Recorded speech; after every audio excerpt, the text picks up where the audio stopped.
वाकयात की तरतीब न मेरे वालिद की ख्वाहिश पूरी कर सकी, न मेरे अंदर की। बचपन में जब 3 साल के थे तो उन्हें पोलियो की वजह से उनकी टांगें इस्तेमाल के काबिल नहीं रही। जब वो 13 साल के थे तो उन्हें लिखने का बड़ा शौक था, पढ़ने वाला तालिब इल्म था, मेमोरी बड़ी अच्छी थी। तो already his name is Mohsin Nawaz. Mohsin Nawaz साहब कहते हैं मैं 13 साल की उम्र में घर के किसी कोने में पड़ा। मुझे ये नहीं देखना कि मेरे पास क्या क्या नहीं है, मुझे ये देखना है कि मेरे पास क्या क्या है। मुझे अपने आप पे तवज्जो देनी है। मैं दुनिया को बता दूंगा कि मैं किसी पर बोझ नहीं हूँ। मोहसिन नवाज साहब की ज़िंदगी से आपको अपनी ज़िंदगी के लिए कोई सबक तो मिला होगा कि जिंदा दिल लोग कैसे लोगों के नेगेटिव रवैयों को अपनी कमज़ोरी नहीं बल्कि ताकत बनाते हैं। अस्सलामुअलैकुम ख़वातीनो हज़रात, वेलकम किया जाता है आप लोगों को उर्दू रेडियो डॉइचलैंड में। और इस वक्त आप अपना एक पसंदीदा प्रोग्राम देख रहे हैं जिसका नाम है वीकली रिव्यू विद मोना, और मैं हूं आपकी host Syeda Maimuna.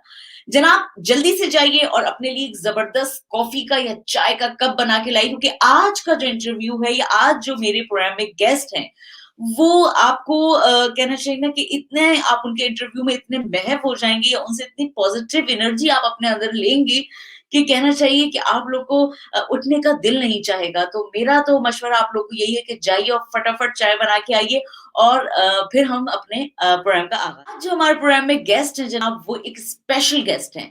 Special guest इस तरह के जो उनकी लाइफ मैंने देखी और जो उनकी लाइफ के बारे में मैंने पढ़ा, तो मैं कहती हूँ कि इतना स्पेशल तरीके से उन्होंने अपनी लाइफ को, कि वो किस तरह उनको क्या-क्या प्रॉब्लम्स हुई इस लाइफ में, वो किस तरह उनके साथ मुश्किलात पेश आई, मगर जिस पॉजिटिव वे में रहते हुए उन्होंने इन लोगों के जो उनके इर्द-गिर्द मौजूद थे, उनके एटीट्यूड्स, उनके रवैयों को बर्दाश्त करके और उन रवैयों से नेगेटिव वाइब्स नहीं ली, बल्कि कहना चाहिए कि उन्होंने उससे पॉजिटिव वाइब्स लेके और अपने लाइफ को पॉजिटिव बनाया। तो जनाब आज जो मेरे प्रोग्राम में गेस्ट हैं वो हैं मोहम्मद मोहसिन नवाज सर, जो कि मोटिवेशनल स्पीकर भी हैं, साथ में रेडियो के आरजे भी हैं, उसके साथ-साथ लाइफ कोच भी हैं और बहुत अहम काम कर रहे हैं पाकिस्तान के लिए। जी जनाब, आप जब इनसे मिलेंगे तो आपको खुद इस चीज़ का एहसास होगा कि किस तरह इन्होंने अपने आप को और अपनी लाइफ को जो है वो इतना पॉजिटिव किया। आज हमारे साथ थोड़ा-सा भी कुछ हो जाता है, हम बड़े परेशान हो जाते हैं, बल्कि ये सोचने बैठ जाते हैं कि हम ही क्यों? मगर एक इंसान जो कि जिसके साथ इतना सब कुछ हुआ और उसने अपने आप को किस तरह पॉजिटिव अपनी ज़िंदगी को गुज़ारा और उन रवैयों से, जिन रवैयों ने उसको तलख़ी दी, उस रवैयों से डिप्रेशन में जाने की बजाय उन रवैयों को अपना हथियार बनाया। तो आज मेरे गेस्ट हैं मोहम्मद मोहसिन नवाज। अस्सलाम वालेकुम सर, कैसे हैं आप? ठीक-ठाक हैं? अल्हम्दुलिल्लाह, मैं बिल्कुल खैरियत से हूँ। आप बताएँ मुन्ना, आप ठीक हैं? मैं अल्हम्दुलिल्लाह सर बिल्कुल खैरियत से हूँ, ठीक-ठाक हूँ। ये हमारे इस प्रोग्राम में आपको खुशामदीद कहा जाता है, बल्कि मेरे लिए ये बड़े ही एक एज़ाज़ की बात है कि आपने हमारे इस प्रोग्राम के लिए जो है अपना कीमती वक़्त निकाला। मेरे लिए बड़े एज़ाज़ की बात है कि मैं आज उर्दू रेडियो डॉइचलैंड पर अपने ऑडियंस के साथ मुख़ातिब हूँ, क्योंकि वॉइस ऑफ जर्मनी तो मैं बचपन में सुनता रहा और जर्मन लोगों से बड़ा एक ख़ास ताल्लुक है। एक ज़माने में मालूमात जर्मनी के नाम से एक मैगज़ीन, हफ्तावार मैगज़ीन मेरे घर में आया करता था। तो जर्मनी से बहुत सारे जो हवाले हैं वो बनते हैं। फिर दीवार बर्लिन गिर जाने के बाद वाला जर्मनी और उससे पहले वाला जर्मनी, तो ये सब कुछ मुझे याद आ रहा है आपसे बात करते हुए, और मैं बहुत खुशी महसूस कर रहा हूँ आज अपने उन साथियों से बात करते हुए जो कि इस वक्त जर्मनी में मुकीम है और उर्दू ज़बान बोलते और समझते हैं। बहुत शुक्रिया कि आपने अपना कीमती वक़्त निकाला और हमारे इस चैनल को टाइम दिया। सबसे पहले तो सर मैं ये कहूँगी कि मैं आपकी जो आपकी अपनी शख्सियत है उससे काफ़ी मुतासिर हूँ, क्योंकि माशा मैं कहती हूँ कि आपने जिस तरह हिम्मत से पूरी ज़िंदगी अपनी गुज़ारी, मैं चाहूँगी कि आप मुख्तसर तबसरा जो है आप अपनी लाइफ़ के बारे में भी, कि इतना सब कुछ हो जाने के बाद भी आप जिस तरह इस वक़्त भी पॉज़िटिव हैं, बल्कि दूसरों लोगों को आप जिनके वो कहते हैं ना जिनके एहसासात बिल्कुल ख़त्म हो जाते हैं, वो अपने आप को बहुत ज़्यादा एहसास कमतरी में या कहते हैं कि मोटिवेट नहीं होते हैं, उनको आप मोटिवेशनल लेक्चर्स देती हैं। तो सर इतनी पॉजिटिविटी माशाल्लाह से आपके अंदर कहाँ से आ जाती है? मैं ये एक आपकी जो लाइफ है उसके बारे में जानना चाहूँगी, बल्कि मैं तो जानती हूँ, मैं चाहूँगी कि हमारे व्यूअर्स जो हैं वो भी इस बारे में जान सकें। आपकी इस बात से जो फौरी तौर पे मेरे ज़हन में कुछ एक बात आ रही है, वो बड़ी ख़ास बात है और मैं चाहूँगा कि अपने ऑडियंस के साथ सबसे पहले वो शेयर करूँ। अ, 2 लफ्ज़ हैं आपने ज़रूर सुने होंगे, उर्दू में कई दफ़ा आप इसका इस्तेमाल करते हैं। उनमें से एक लफ्ज़ है बरकत और एक लफ्ज़ है तौफ़ीक।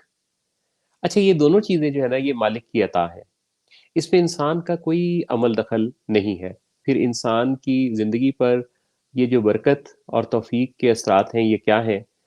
ज़मीन के ऊपर जो मेरी प्रेज़ेंस है अगर इससे कोई ऐसी फ़ील आती है कि मैं दूसरों के लिए कोई बेहतर सोर्स बनता हूँ फ़ीलिंग का, थॉट का, तो ख़ालिसतन इसमें मेरे अल्लाह की करम नवाज़ी। सो ये सब कुछ जो आपने मेरे बारे में कहा या इम्प्रेशन है, ये अल्लाह रब्बुल इज़्ज़त की मेहरबानी और करम नवाज़ी। मुझे वो दिन याद है और बखूबी याद है और भला मैं कैसे भूल सकता हूँ। मुझे जब थोड़ा चीज़ें याद आने लगीं, मैं उनको नोटिस करने लगा, तो ये मेरे बचपन के वो अवाइल उम्री के दिन थे, जब मैं बच्चों के ट्राई-साइकिल पर मूव किया करता था।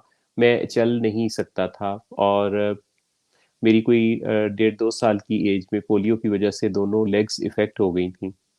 और उस ज़माने में चूँकि इस बारे में कोई इलाज मौजूद नहीं था, आज भी पोलियो से मुतासर अफ़राद के लिए कोई ख़ातिर-ख़्वाह इलाज तो नहीं है। सो मैं पोलियो से मुतासिर हो जाने की वजह से चल नहीं सकता था और वालदैन जो हैं वो नाउम्मीद नहीं थे, गो कि अम्मी बहुत परेशान होती थीं, लेकिन वो तो मैंने बचपन में अपना जो बचपन है वो बच्चों की ट्राई-साइकिल पर एक जगह से दूसरी जगह मूव होने की ज़रूरत पूरा करने के लिए इस्तेमाल किया। हुई तो अम्मी ने जो है वो अ, माँओं का वैसे ही बड़ा रोल होता है, लेकिन अम्मी का रोल मेरी ज़िंदगी में कैसा रहा होगा, मेरा ख़्याल है ये मेरे बताने से भी ज़्यादा वो दिल महसूस कर सकता है जिस दिल ने महसूस किया है अपनी वालिदा के प्यार को।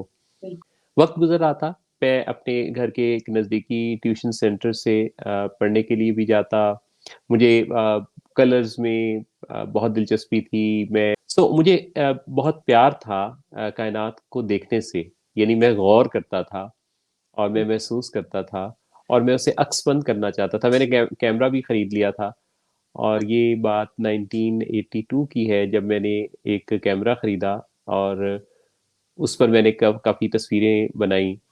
तो ये सब कुछ चल रहा था कि अचानक कहानी में मेरी ज़िंदगी की कहानी में एक मोड़ आता है और वो मोड़ यूँ आया कि मेरी पहले एक आँख की बीनाई और फिर दूसरी आँख की बीनाई कोई 6 माह के अरसा में आहिस्ता-आहिस्ता करते हुए ज़ाइल हो गई। मैं उन दिनों में लिखने का भी काफ़ी शौकीन था। मैं रेडियो से कहानियाँ सुना करता था और मैं कहानियाँ जो है वो अख़बारात के लिए लिखा करता था। आखिरी जो कहानी मैंने भेजी हुई थी, जो खुद लिख के भेजी थी, वो जब छप के आई उसका टाइटल था पहाड़ जितनी मछली। तो वो कहानी जब छप के आई तो वो फिर मैं खुद पढ़ नहीं सका और ये एक बड़ी आप समझ सकती हैं कि किस तरह एक तकलीफ़देह सी सूरत-ए-हाल थी कि एक दूसरा चैलेंज फिज़िकल चैलेंज ना देख सकने का चैलेंज भी मेरी ज़िंदगी में आ चुका था। और मैं भी ऊपर-ऊपर से तो ज़ाहिर है कि बड़ा उनको यही ज़ाहिर करता कि मुझे कोई प्रॉब्लम नहीं है, मैं ठीक हूँ। लेकिन अंदर से ये जो सवालात थे, ये काफ़ी ज़्यादा मुझे अ, तकलीफ एक हो समझ लीजिए कि मेरी फीलिंग्स को हुँ, जो कि टूटी हुई फीलिंग्स थी उन पर और ज़रबे-कारी लगाते थे और मैं सोचता था कि क्या बनेगा? क्योंकि लिखना-पढ़ना भी छूट गया था और चलना-फिरना तो पहले ही महदूद था। लोग इयादत के लिए आते हैं, तो हमारे घर में भी मोहल्ले की एक खातून आई इयादत करने के लिए मेरी और अम्मी से आके उन्होंने इयादत की। तो वो कहने लगी कि नहीं मैं तो ये कह रही हूँ कि आप ये दुआ करें कि ये इस तरह मोहताजी की ज़िंदगी कैसे गुज़ारेगा, ना देख सकता है, ना चल सकता है। आप दुआ किया करें कि अल्लाह ताला आपकी ज़िंदगी में ही इसे अपने पास वापस बुला ले। हुँ, अच्छा जी, ये जो बात थी मैं चूँकि सुन रहा था उसी कमरे में, तो वो जो मेरे अंदर वाली सोचें थीं, उनमें तो जैसे तूफ़ान सा आ गया और मैं मैंने कहा कि अच्छा, इसका मतलब है कि ये तो जो खातून है, ये तो उस मेरी सारी जिंदगी के हवाले से जो लोगों की सोच है, जमाने की सोच है, और समहाउ मेरे अंदर की भी सोच है सवालों की सूरत में। तो मैंने कहा ये तो इस तरह से फिर जिंदगी में ये सवाल उठेंगे और जिंदगी तो यूं गुजरेगी। तो एक बहुत तकलीफ दे जंग सी जो है ना, वो मेरे अंदर छिड़ गई। वो खातून जो है वो तो ये कहकर चली गई, लेकिन मेरे अंदर अ, वो असल में मुझे झंझोड़ गई कि दुनिया ऐसे बात करेगी, दुनिया तो ऐसे सोचती है। मैं सोचता रहा। मेरे अंदर जो डिसेबिलिटी और एबिलिटी का मकालमा था उस वक्त, आप सोच सकती हैं कि 13-14 साल के किसी बच्चे की फीलिंग्स को तो कोई नाम भी देना बड़ा मुश्किल होता है। तो डिसेबिलिटी और एबिलिटी के दरमियान मकालमा हुआ, और डिसेबिलिटी मुझे कहती कि तुम न देख सकते हो न चल सकते हो, तो तुम जिंदगी को कैसे गुजारोगे। और मेरी एबिलिटी मुझे कहती कि तुम सोच सकते हो, तुम हाथों से काम कर सकते हो, तो तुम जिंदगी में बहुत कुछ कर सकोगे। तुम इस पर फोकस ना करो कि क्या नहीं कर सकते, इस पर फोकस करो कि क्या कर सकते हो। ये वो ख्यालात थे जो कि मेरे अंदर चलते रहे, और मैं रात भर इसी कश्मकश में रहा। सुबह सूरज की रोशनी ने जब मुझे बेदार किया, सूरज की किरणों ने, एक नई हिद्दत सी पैदा हुई, और मुझे लगा कि सूरज मुझे ये पैगाम दे रहा है कि जिंदगी में इंसानों के साथ तारीख में बहुत कुछ होता आया है। सिर्फ फलाह इसी में है, खैर इसी में है कि जो हालात हमको तस्लीम जो हालात हम तब्दील नहीं कर सकते, उनको तस्लीम कर लेना ही दानाई और अक्लमंदी है। तो मैंने इस पर काम करना शुरू किया। मैंने सोचा कि मैं क्यों ना ये देखूं कि मैं कर क्या सकता हूँ। तो ना कर सकने से कर सकने की जो अप्रोच है वो मैंने ऑप्ट की। मैंने सबसे पहले घर में ये देखा कि मैं कैसे लिखना पढ़ना क्या करूं। तो एक घर में मुझे टाइपराइटर मिला जो वालिद साहब का था। तो वालिद साहब ने मुझे एक जुमला बताया, a quick brown fox jumps over the lazy dog. तो जब बाबा जी ने मुझे ये जुमला बताया तो मैंने कहा कि इसके अंदर सारे अल्फाबेट्स हैं। तो मैंने उस रात दिन एक कर दिया, और उस जुमले को इतना टाइप किया कि मेरी जो टाइपिंग की स्पीड थी वो खासी ज़्यादा हो गई। अच्छा, अब मसला ये था कि मेरी इंग्लिश में तो मैं लिखता नहीं था, ना ही इंग्लिश मुझे इतनी आती थी। तो मैं तो उर्दू में ही लिख सकता था। तो मैंने उसमें ना रोमन उर्दू में, जैसे आजकल ये जैसे हम लोगों के नाम लिखे जाते हैं, या जैसे हम लिखते हैं आपका क्या हाल है, तो इस तरह की लैंग्वेज में मैंने लिखना शुरू किया, और मैंने रेडियो पे लिखना शुरू कर दिया। मेरी बहनों ने मेरा बड़ा साथ दिया। वो मुझे बार बार कहती थी कि तुम कभी भी ये महसूस ना करना कि तुम लिख नहीं सकते, तो हमारे पास है ना ये कलम। तो वो अपना बाज़-औक़ात होमवर्क या अपने स्कूल की असाइनमेंट्स छोड़कर भी मुझे ये फील ताकि ना हो कि वो ज़्यादा बिजी हैं, या उन्होंने कभी बिजीनेस का इजहार नहीं किया, और लिखने की ज़रूरत के लिए वो खुद मुझसे बैठ जाती। मेरी दोनों बहनें, ख़ास तौर पे बड़ी बहन उस वक्त यानी कि उनको काफ़ी ज़्यादा वो इसमें हिस्सा लेती थी। तो अखबारात में लिखने का सिलसिला भी फिर शुरू हुआ। फिर मैंने खैर आहिस्ता आहिस्ता अपनी स्टडी को भी रिकॉर्डिंग्स के ज़रिए ही रिज्यूम किया, और ये एक कुदरत का ना अजीब सा निज़ाम है मैमुना। यानी वो आपको मसला भी देती है, और आपको उस मसला हल करने की तवानाई उसने पहले आपके अंदर इंजेक्ट की होती है।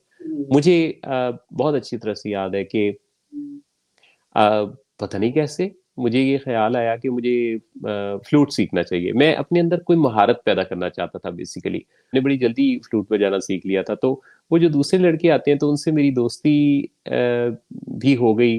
तो मैंने कहा मैं क्यों ना इनसे इस तरह का ताल्लुक बनाऊं कि ये मुझे किताबें रिकॉर्ड कर दिया करेंगे, क्योंकि घर से सपोर्ट हासिल थी, लेकिन ज़रा रोज़ाना की बुनियाद पे एक बड़े लेवल पे ये जो काम मुझे चाहिए था। तो ये हुआ कि उन लड़कों से मेरी दोस्ती हो गई। वो मुझसे फ्लूट सीखने के लिए आते, और मैं उनको फ्लूट बजाना सिखाता, और इसके बदले उनसे कोई ना कोई किताब रिकॉर्ड करवा लेता कैसेट पर।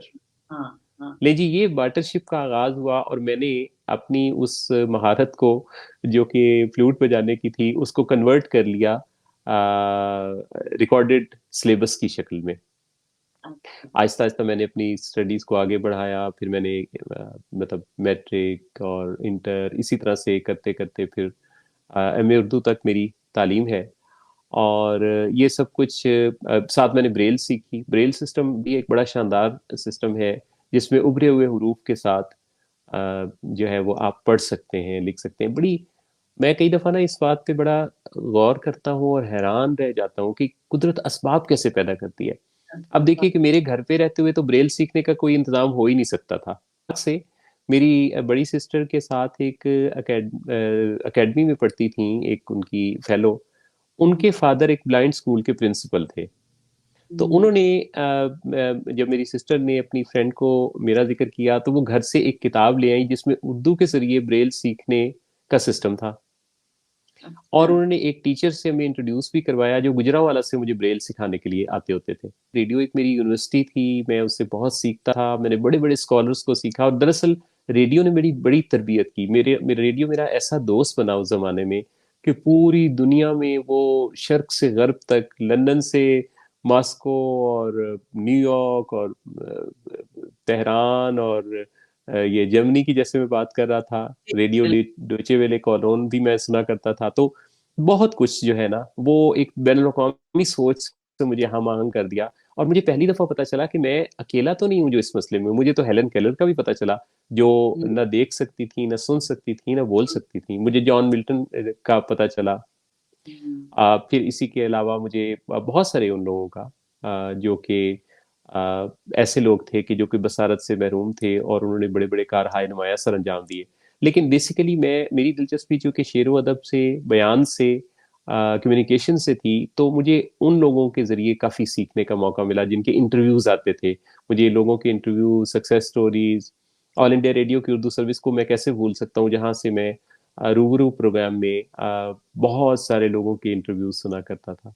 सो मेरी जो ग्रूमिंग हुई ना, वो अपब्रिंगिंग मेरी एक्चुअली उन दानिश्वरों की बातें सुनते सुनते हुई जिनके साथ मैंने देखा कि जो बड़े गुफ्तगू के धनी आदमी, मुतासिर करने वाले थे। फिर खैर घर में टेलीफोन लगा, फिर एफएम रेडियो का आगाज पाकिस्तान में हुआ, प्राइवेट सेक्टर में एफएम 100 पाकिस्तान का 95 में मेरे घर में टेलीफोन लग चुका था। मैं टेलीफोन के जरिए कॉल्स पर शिरकत किया करता और फिर मेरी आवाज़ पाकिस्तान में गूंजने लगी। और नेटवर्क पर जब ये आवाज़ जाती तो बहुत सारे लोग, मैं बड़ी तैयारी के साथ कॉल करता था, तो नेटवर्क पर ये कॉल सुनते हुए लोग बड़ी मुतवज्जे हो जाते और मुझे मुख्तलिफ ज़राए से अप्रोच करने लगे। उन्हीं दिनों की बात है कि मेरा चूंकि लिखने पढ़ने की ज़रूरत जो कि मेरी बहनें पूरी करती थी, उनकी शादी हो रही थी। ये बात है मई 97 की, 97 के मई की के फर्स्ट वीक की बात है। तो मुझे मुबारकबाद के लिए एक लड़की ने कॉल किया, तो अब मैं आपके लिए ये वॉलंटरली ये काम किया करूंगी। तो मैंने सोचा कि ऐसी बस ऑफर सी है, पता नहीं प्रैक्टिकली ये होगा कि नहीं होगा। लेकिन वो बड़ी एक इस पे एक साबित कदम रही। और कुछ अरसे मुझे किताबें भेजने के बाद फिर उन्होंने कहा कि मैं आपकी शादी का भी प्रपोजल आपके लिए जो है ना वो ढूंढ के लाऊंगी कहीं से। तो मैंने तो खैर उसे समझाया कि कैसी बातें, ऐसी बातें जो तुम कर रही हो ये कोई हकीकत पर मबनी बातें नहीं है, मुझे ऐसे ख्वाब नहीं देखने चाहिए। कि उन्होंने काफ़ी कोशिश करने के बाद फिर कोई तकरीबन 6-7 माह के बाद मुझे कहने लगी कि मुझे कोई आपके लिए ऐसी लड़की तो नहीं मिली जो इस चैलेंज को कबूल करे। तो अब मैंने सोचा कि मैं ही इस चैलेंज को कबूल कर लूँ, तो मैं आपके साथ अपनी ज़िंदगी गुजारने का फैसला कर चुकी हूँ।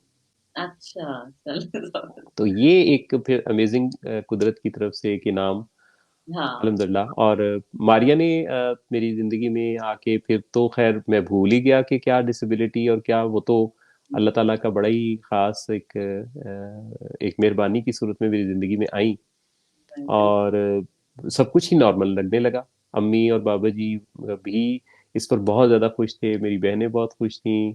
मारिया ने बड़े घर वालों को बड़ा एक ज़ाहिर है कि कन्विंस करने के लिए उन्हें काफ़ी मेहनत करना पड़ी।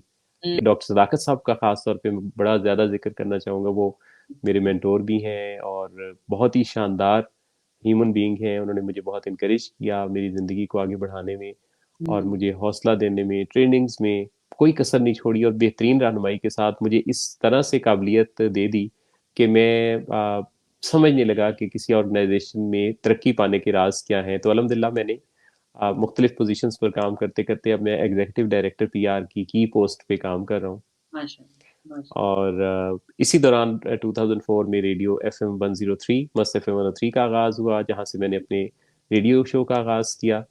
पहला शो था कि जब कोई स्पेशल पर्सन दो तरह के चैलेंजेस के साथ लाइव शो प्रेजेंट कर रहा है। पैनल भी मैं खुद ही ऑपरेट करता था। और इस शो की कामयाबी के बाद फिर हमने सोचा कि टेलीविज़न पर भी ये काम करना चाहिए। तो हुँ, टेलीविज़न पर भी 3 मुख्तलिफ टीवी चैनल से प्रोग्राम्स होस्ट किए।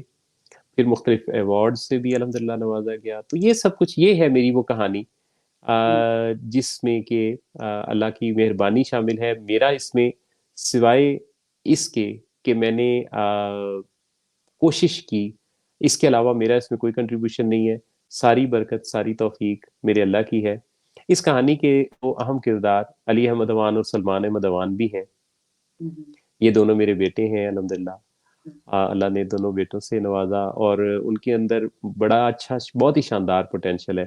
हुँ, मैंने कोशिश की कि जो मेरे अरमान थे और दुनिया में ज़िंदगी में जो चीज़ें मैं करना चाहता था, मैं बिल्कुल। उनसे अपने ख्वाब डिस्कस करता था। मैं उनसे वो बातें करता था कि जो मैंने दुनिया में लोगों से सीखी थी, और वो बड़ा अच्छा एब्ज़ॉर्ब करते थे। बच्चों के अंदर बड़ा ज़बरदस्त पोटेंशियल होता है। आप उनको जो बातें बताते हैं, अगर उनको आप अच्छा सामीन बना दें, तो वो आपकी बातों को बहुत खूबसूरत अंदाज़ से लेकर के चलते हैं। तो अली और सलमान दोनों ने एक से बढ़कर एक अंदाज़ से बहुत अच्छे तरीके से बातों को सुना, समझा। तो अब तो माशाल्लाह वो इतनी ज़बरदस्त तरीके से माशाल्लाह सीख चुके हैं, और काफ़ी मुशाहिदा और उनकी लर्निंग कि कई दफ़ा तो मैं उनसे मशवरा कर रहा होता हूँ कि भी इस बारे में आपका क्या ख़्याल है? बताई और मैंने जो अभी आपकी पूरी स्टोरी सुनी है, तो मैं तो कहते हैं ना कि बहुत ज़्यादा मुतासिर हुई हूँ सर। बहुत बहुत-बहुत शुक्रिया कि शुक्रिया। आपने अपना कीमती टाइम जो है वो हमारे लिए निकाला और आपके क्योंकि मुझे अंदाज़ा है कि सुबह से लेके शाम तक आपके अपने बहुत मसरूफ़ शेड्यूल होता है, मगर बहुत शुक्रिया कि आपने इतना वक़्त हमारे इस चैनल को दिया। बड़ी इनायत, अल्लाह आपको खुश रखे। बहुत-बहुत शुक्रिया। बहुत शुक्रिया, बहुत शुक्रिया।